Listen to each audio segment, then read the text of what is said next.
నమస్కారం, welcome to Telugu stories book. మన ఛానల్లో కథలు మీకు నచ్చితే please like, share and subscribe to our Telugu stories book. Hype ఇవ్వడం మర్చిపోకండి. ఈరోజు కథ లవర్ కమ్ హస్బెండ్ ఎపిసోడ్ 20. ఇంకా కథలోకి వెళ్తే, కృతి ఎన్నిసార్లు ఫోన్ చేసినా రిషి ఫోన్ స్విచ్ ఆఫ్ అని వచ్చింది. చాణక్య, శ్రీకాంత్ కూడా రాలేదు. అభి కూడా రాకపోవడంతో కృతి చాలా డల్ అయింది. 2 పీరియడ్స్ తర్వాత వచ్చాడు రిషి. కానీ రిషి కృతిని పట్టించుకోకుండా తన పని చూసుకుంటున్నాడు. దాంతో కృతికి కోపం పీక్స్కి వెళ్ళింది. లంచ్ టైం అవ్వగానే కృతి ఫ్రెండ్స్ తనని రమ్మన్నారు. కానీ కృతి నాకు ఆకలిగా లేదు, మీరు వెళ్ళండి అంది. రిషి కూడా సేమ్ డైలాగ్ తన ఫ్రెండ్స్తో తెలుగులో. క్లాస్లో అందరూ బయటకు వెళ్ళారు. కృతి, రిషి మాత్రమే ఉన్నారు. బయట వాన మొదలైంది. తొలకరి చినుకులు నేలవాలగానే వచ్చే వాసన, పక్కనే అరోమా స్మెల్ ఇచ్చే పూల చెట్లు. కానీ ఇవేమీ వాళ్ళిద్దరికి పట్టడం లేదు. రిషి అన్నిసార్లు తన ఫోన్కి బదులివ్వకపోగా అసలు తన వైపే చూడటం లేదని కృతికి కోపం, ఏడుపొస్తున్నాయి. 5 నిమిషాలు గడిచాయి. రిషి ఫోన్ చూసుకుంటున్నాడు, కానీ తన వైపు మాత్రం చూడడం లేదు. కృతికి ఇంకా అక్కడ ఉండాలనిపించలేదు. బుక్స్ని అక్కడే వదిలి లేచి క్లాసులో నుండి బయటకు వచ్చింది. పట్టపగలే దట్టమైన మబ్బులతో చీకటైంది. వర్షం పెద్దదైంది. అలాగే తడుచుకుంటూ ఫాస్ట్గా వెళ్ళింది. కాలేజీ నుండి బయటకు వెళ్ళింది. కొంచెం దూరం వెళ్ళాక వర్షం కుంభవృష్టి అయి చుట్టూ ఎవరూ కనపడడం లేదు. కృతికి దారి కనపడక అక్కడ బస్ షెల్టర్ కింద ఆగింది.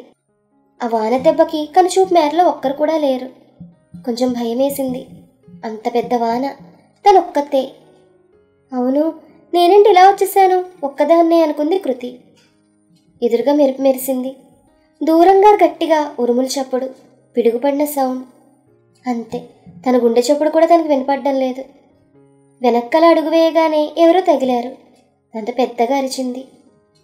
చిన్ను, నేనే అని వినిపించగానే రిషిని గట్టిగా కౌగిలించుకుంది కృతి. రిషి కూడా తనను అదుముకుని భయం వేసిందా అని అడిగాడు. కృతి తను విడిపించుకుంటోంటే ఇంకా గట్టిగా పట్టుకుని, నిన్నే అడుగుతోంది, భయం వేసిందా చాలా చిన్నగా అడిగాడు రిషి. కానీ కృతి ఏం మాట్లాడలేదు. రిషి నవ్వుతూ, పగటిపూట భయపడే అమ్మాయి నిన్నే చూశానన్నాడు. దాంతో కృతి కోపంతో ఐ హేట్ యూ అంది. ఆ మాటకి రిషి నవ్వుతూ, అదేంటే రాత్రి లవ్ యూ టు అన్నావు, ఇప్పుడు హేట్ యూ అంటున్నావు, ఏమైంది? అసలు తప్పంతా నీ వైపు పెట్టుకుని నన్ను హేట్ యూ అని ఎందుకు అంటున్నావు అని అడిగాడు. ఆ మాట కృతి కోపంగా చూస్తుంటే రిషి కొంటెగా, ఏంటి కోపమా అంటూ తన పెదవులను లాక్ చేసేశాడు. 2 నిమిషాల తర్వాత వదిలి, ఇప్పుడు చెప్పు అన్నాడు రిషి. దాంతో కృతి రిషితో, ఇప్పుడు చెప్తున్నాను, ఇక్కడ చెప్తున్నాను, ఐ లవ్ యూ రిషి అంటూ తన నుదుటి మీద కిస్ చేసింది. దాంతో రిషి యాహూ అంటూ అరిచి కృతిని పైకి లేపాడు. గిరిగిరా తిప్పాడు. కిందకి దించి, ఇప్పుడు చెప్పే పొట్టి, ఎందుకంత కోపం నా మీద? అలా వాన్లో తడుస్తూ వచ్చేసావు? నేను నీ వెనక రావడం బట్టి సరిపోయింది, లేకపోతే అని అడిగాడు. నేను రాత్రి నీకు ఎన్నిసార్లు ఫోన్ చేశాను, లిఫ్ట్ చేయలేదు, ఎందుకు ముందది చెప్పు అని అడిగింది కృతి. నువ్వే కదా ఫస్ట్ లిఫ్ట్ చేయకుండా కూర్చుని నన్ను అంటున్నావు అని అడిగాడు రిషి. నేను మిత్ర డాబా మీద కూర్చుని మాట్లాడుకుంటూ ఫోన్ తీసుకెళ్ళలేదు అంది కృతి. అబద్ధాలు చెప్పకే, నేను లవ్ యూ అంటే సేమ్ టు యూ అని రిప్లై ఇచ్చావు కదా అని అడిగాడు రిషి. ఆ మాటకి నేనా హవ్వా అంది కృతి. కావాలంటే చూడు అంటూ వానకి తడవకుండా జాగ్రత్తగా దాచిన ఫోన్ తీసి మెసేజ్లు చూపించాడు. కృతికి అందులో మెసేజ్ వచ్చిన టైం చూడగానే అర్థమైంది. ఇవన్నీ నేను కాదు, మా అక్క పంపించింది. దానికి నువ్వు వదినా అని ఎందుకన్నావు అని డౌట్ వచ్చినట్టుంది. అది తీర్చుకోవడానికి కిందకు వెళ్ళి ఇలా చేసిందా? చెప్తాను దాని సంగతి అంది కృతి. ఆ మాట విన్న రిషి, అవునా, నేను ఇంకా నువ్వే సేమ్ టు యూ చెప్పావు. అంతలోనే నా కాల్స్ ఎందుకు లిఫ్ట్ చేయడం లేదని నీ మీద అలిగాను నేను. రాత్రంతా మీ ఇంటి దగ్గర జాగారం చేయడంతో ఫుల్ స్లీప్ వేసి కాలేజీకి లేటుగా వచ్చా అన్నాడు రిషి. రిషి మాటల కృతి, సారీ బంగారం, నా కోసం నువ్వు రాత్రంతా మేల్కొంటే నేను నిన్ను అర్థం చేసుకోకుండా అసలు మా అక్క నానాలి ముందు అంది కృతి. ఓయ్, మా వదిన్ని ఏమనుకో, తనలా మెసేజ్ చేయడం వల్లే ఇంత జరిగి నువ్వు ఐ లవ్ యూ చెప్పావన్నాడు రిషి.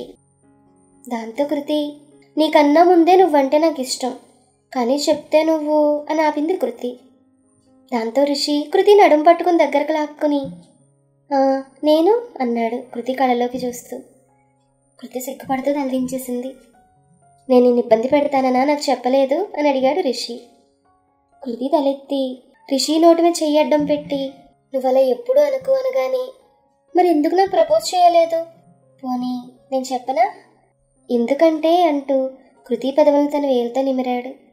దాంతో కృతి తన తోసి, అందుకేరా నీకు చెప్పలేదు, ఇదిగో ఇలా చేస్తావని అంటూ వానిలోకి పరిగెత్తింది.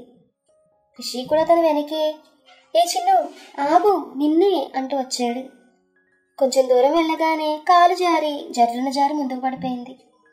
రిషి ఫాస్ట్గా వచ్చి తను చేయి పట్టుకుని ఆపి ఎత్తుకుని మళ్ళీ బస్ షెల్టర్లో దింపాడు. కృతి పూర్తిగా తడిచిపోవడంతో, చిన్ను ఇంకింటికి పద, జలుబు చేస్తుందన్నాడు రిషి. ఇప్పుడా? అమ్మ నాన్న వచ్చారు, నేను వెళ్ళను అంది కృతి. మీ అమ్మ నాన్న ఇప్పుడెందుకు వచ్చారు అని అడిగాడు రిషి. నిన్నంత పెద్ద గొడవ అయింది కదా, మా అక్క వాళ్ళ కాలేజీలో ఏమైనా ప్రాబ్లం అవుతుందేమో అని వచ్చారు. మీ నాన్న మీ అక్కతో వాళ్ళ కాలేజ్కి వెళ్ళాడా అని అడిగాడు రిషి. వెళ్ళాడు. అయితే ఆయనకి నా మీద ఇంకా కోపం పెరుగుతుంది. కోపం పెరగడం కాదు, నీ మీద చాలా నెగిటివ్ ఇంప్రెషన్ ఆయనకు. అలా ఎందుకని ఆయన గట్టిగానే మా అక్క అడిగింది. ఇలా అయితే నిన్ను ఎత్తుకెళ్ళి పెళ్లి చేసుకోవాల్సిందే నేను అన్నాడు రిషి. అంత అవసరం రాదని అనుకుందాం. నువ్వు అనుకుంటున్నట్లుగా నీ గోల్ నువ్వు రీచ్ అవ్వు, అన్నీ వాటంతట అవే జరుగుతాయంటూ హచ్ అంటూ తుమ్మింది కృతి. అయినా అంత కోపం ఎందుకు చిన్ను? నేను అక్కడే ఉన్నాను, వచ్చి అడగాలి కదా అసలు ఏమైందని. ఇలా తడుచుకుంటూ వచ్చేయడమేనా అంటూ టైం చూసి, నా గెస్ కరెక్ట్ అయితే మీ నాన్న ఈ పాటికి మన కాలేజ్కి వచ్చి ఉండాలన్నాడు రిషి. నీకెలా తెలుసు అంది టెన్షన్గా కృతి. ఎలా అంటే నేను ఆలోచించేదానికి పూర్తి వ్యతిరేకంగా మీ నాన్న ఆలోచిస్తారు కాబట్టి అన్నాడు రిషి. అంటే అని అడిగింది కృతి. అంటే ఏంటో తర్వాత తీరిగ్గా డిస్కస్ చేద్దాం, నువ్వు ముందు ఇంటికి వెళ్ళు. ఒకవేళ మీ ఇంట్లో వాళ్ళు ఈ టైంలో ఎందుకు వచ్చావని అడిగితే ఏదో ఒకటి చెప్పి కవర్ చేయన్నాడు. మరి నువ్వు అని అడిగింది కృతి. నేను కాలేజ్కి బట్టలు తడిసాయి కదా, ఎలా వెళ్తావు? అబ్బా నా పాటలేవో నేను పడతానులే కానీ ముందు నువ్వు వెళ్ళు అన్నాడు రిషి. కృతి సరే అంటే ఇంటికి వెళ్ళింది. రిషి రూమ్లో ఉన్న చాణక్యకు కాల్ చేసి తనకు అర్జెంటుగా ఒక జత బట్టలు తీసుకుని ఆటోలో కాలేజ్కి రమ్మన్నాడు. కృతి ఇంటికి వెళ్ళగానే వాళ్ళమ్మ, అయ్యో ఏంటి ఇలా తడిచావు అని అడిగింది.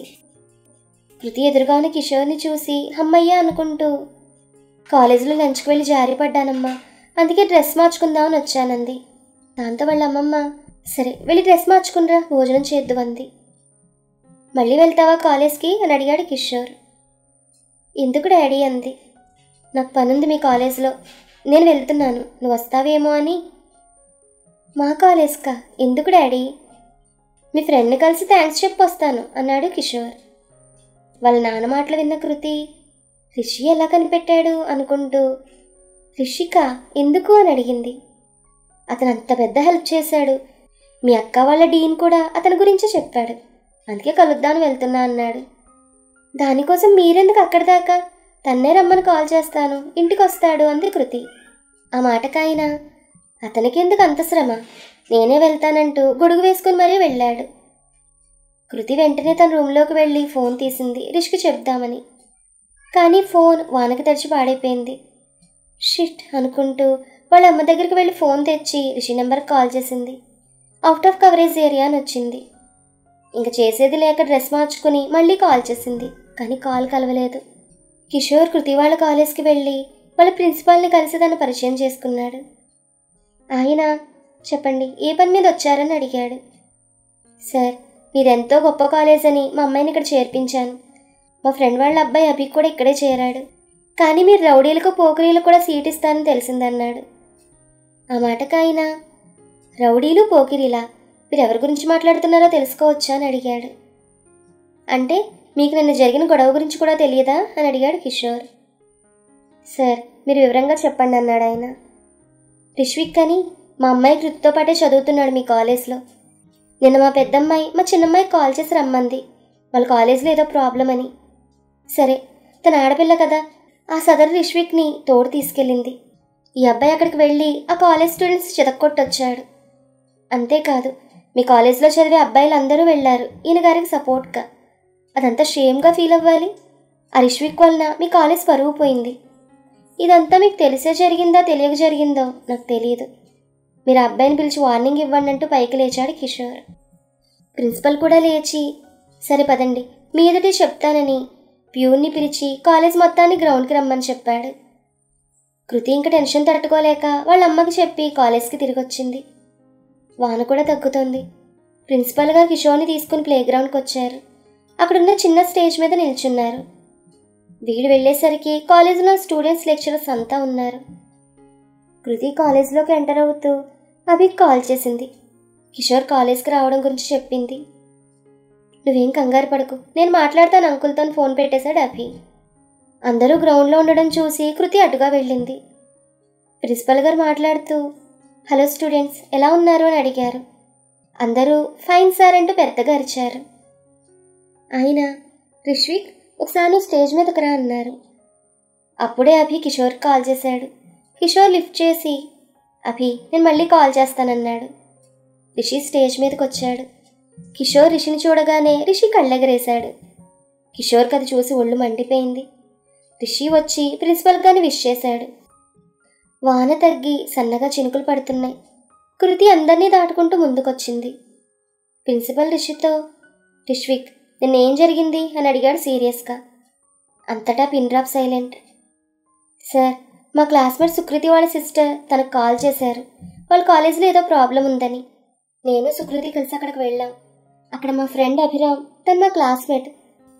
సుకృతి వాళ్ళ ఫాదర్ అంటూ కిషోర్ని చూపించి ముందు తనకే కాల్ చేశారు వాళ్ళ ఫాదర్. అందుకే అభి మాకన్నా ముందు వెళ్ళాడు. ఆ కాలేజ్ స్టూడెంట్స్ అతను స్పృహ కోల్పోయేలా కొట్టారు. మేము అతనికి ఫస్ట్ ఎయిడ్ చేయమని అడుగుతుంటే ఆ కాలేజ్ వాళ్ళు అడ్డుకున్నారు. అంతేకాదు, సుకృతి వాళ్ళ సిస్టర్తో మా ఎదుటే మిస్బిహేవ్ చేశారు. అందుకే వాళ్ళు కొట్టాల్సి వచ్చింది సార్. మన కాలేజీ వాళ్ళు సడన్గా అక్కడికి వచ్చే వరకు కూడా నాకు తెలియదు. దాంతో మన కాలేజ్కి వాళ్ళ కాలేజ్కి గొడవ అయింది. పోలీసులు కూడా వచ్చారు. కానీ ఫైనల్గా వాళ్ళ డీన్ గారు సారీ చెప్పి అంతా సెటిల్ చేశారని చెప్పడం ఆపి ఆయన వైపు చూశాడు రిషి. ప్రిన్సిపల్ గారు రిషి చెప్పిందంతా విని కిషోర్ వైపు చూసి ఇందులో మీకు రౌడీయిజం, పోకిరితనం ఎక్కడ కనిపించాయి అని అడిగాడు. ఆ మాట కిషోర్ ఈ రిష్విక్ మీ కాలేజ్ స్టూడెంట్స్ రావడం తెలియదంటే మీరు నమ్ముతారేమో, కానీ నేను కాదు. అఫ్కోర్స్ ఇతను వెళ్ళింది మా పిల్లల కోసమే. మరి అభిరామ్ కూడా వెళ్ళాడు. ఒక్కడే కదా వెళ్ళాడు. మరి ఇతను మాత్రం రౌడీలాగా ఎందుకు గ్యాంగ్ని తీసుకుని వెళ్ళాలి? అక్కడ గొడవ అవుతుంటే పెద్దవాళ్ళకి కంప్లైంట్ చేయడం పోయి ఇతను పోకిరి వేషాలు వేస్తూ ఏదో హీరోలా ఎందుకు వాళ్ళని కొట్టాలి? అందుకే ఇతను ముందు ముందు ఇలాంటివి చేయకుండా ఉండడానికి మీకు వచ్చి కంప్లైంట్ ఇచ్చానన్నాడు. ఇంతలో కృతి కంగారుగా పైకొచ్చి సార్, నేనే సుకృతి. మా నాన్నగారి జరిగింది తెలియక రిషిని అపార్థం చేసుకున్నారు. ఇందులో రిషి తప్పేం లేదు సార్. నేను రమ్మంటేనే తను వచ్చాడు. మన కాలేజ్ స్టూడెంట్స్ వస్తున్నట్లుగా నిజంగా తనకి తెలియదు సార్ అంది. సుకృతి మాటలకి రిషి కళ్ళతో చూసావా అంటూ కిషోర్కి సైగ చేశాడు. ప్రిన్సిపల్ గారు మాట్లాడుతూ చూడండి, రిషిక్ చేసింది తప్పే, కానీ అది ఒక అమ్మాయిని ఇంకా తన ఫ్రెండ్ని కాపాడాలని చేశాడు. సో మీ అందరి ముందు తను అభినందిస్తున్నానంటూ చప్పట్లు కొట్టారు. అంతే, స్టూడెంట్స్ అంతా విజిల్స్ చప్పట్లు. ఇక్కడ ఒకసారి గమనించండి, రిషిని మళ్ళీ పైకి లేపారు. ఏదో తేడా కొడుతోంది కదా. ప్రిన్సిపల్ గారు కిషోర్ వైపు చూసి సార్, అసలైతే రిష్విక్ తన ప్రాణాలను లెక్క చేయకుండా మీ అమ్మాయిల కోసం వెళ్ళాడు. దానికి మీరు అతనికి థ్యాంక్స్ చెప్పాల్సింది పోయి రివర్స్లో కంప్లైంట్ అంటున్నారు. కారణం మీకే తెలియాలి. మోర్ ఓవర్ నాకు ఈ విషయం నిన్న సాయంత్రమే తెలిసింది. ఎలా అంటే మా అబ్బాయి కూడా నిన్న అక్కడికి వెళ్ళాడు. తను కూడా ఈ కాలేజ్ స్టూడెంటే. సో జరిగింది తెలిసాక రిషికి అభినందనలు ఎలా తెలపాలని అనుకున్నాను. మీరొచ్చి దారి సుగమం చేశారన్నాడు ప్రిన్సిపల్. దాంతో కిషోర్ ఏం మాట్లాడకుండా ఫాస్ట్గా వెళ్ళిపోయాడు. కాలేజ్ అవుట్గేట్ దగ్గరకు వెళ్తుంటే రిషి ఎదురుగా వచ్చాడు కిషోర్కి. కిషోర్ ఆగి ఏంటి అని అడిగాడు. ఎందుకు అంకుల్ మీకు నా మీద అంత కోపం అని అడిగాడు రిషి. నీకు చెప్పాల్సిన అవసరం నాకు లేదు, కానీ ఒక్కటి, నువ్వు మా పిల్లలకు ముఖ్యంగా కృతికి దూరంగా ఉండన్నాడు యమా సీరియస్గా కిషోర్. సరే మావయ్య, అలాగే నేను మీరు చెప్పినట్లుగానే చేస్తాను. మరి కృతి, తనకు కూడా అదే చెప్పండి అన్నాడు రిషి. రిషి మాటలు విన్న కిషోర్ రే ఏంట్రా అన్నా మావయ్య, ఏంటి పిచ్చి పిచ్చిగా ఉందా అని అడిగాడు. ఆ మాటలకి రిషి నవ్వుతూ అస్సలు లేదు, నేను అంకుల్ అనే ఇంగ్లీష్ పదాన్ని తెలుగులో మావయ్య అన్నాను అన్నాడు రిషి. రిషి మాటలకి కిషోర్ ఏంట్రా యాటిట్యూడ్ చూపిస్తున్నావా అని అడిగాడు. నేను కాదు, మీరు చూపిస్తున్నారు. ఒక్క విషయం గుర్తుంచుకోండి, కృతుని నా నుంచి ఎప్పటికీ విడదీయలేరు అనేసి వెళ్ళిపోయాడు రిషి. రిషి, నీ అంతటి నువ్వు కిషోర్తో ఏదేదో మాట్లాడేసి వెళ్ళిపోయావు. మరి తర్వాత ఇంటికి వెళ్ళిన తర్వాత ఆయన రియాక్షన్ కృతి మీద ఎలా ఉంటుంది? ఈ కథ మీకు నచ్చితే please like, share and subscribe to our Telugu stories book. Thank you.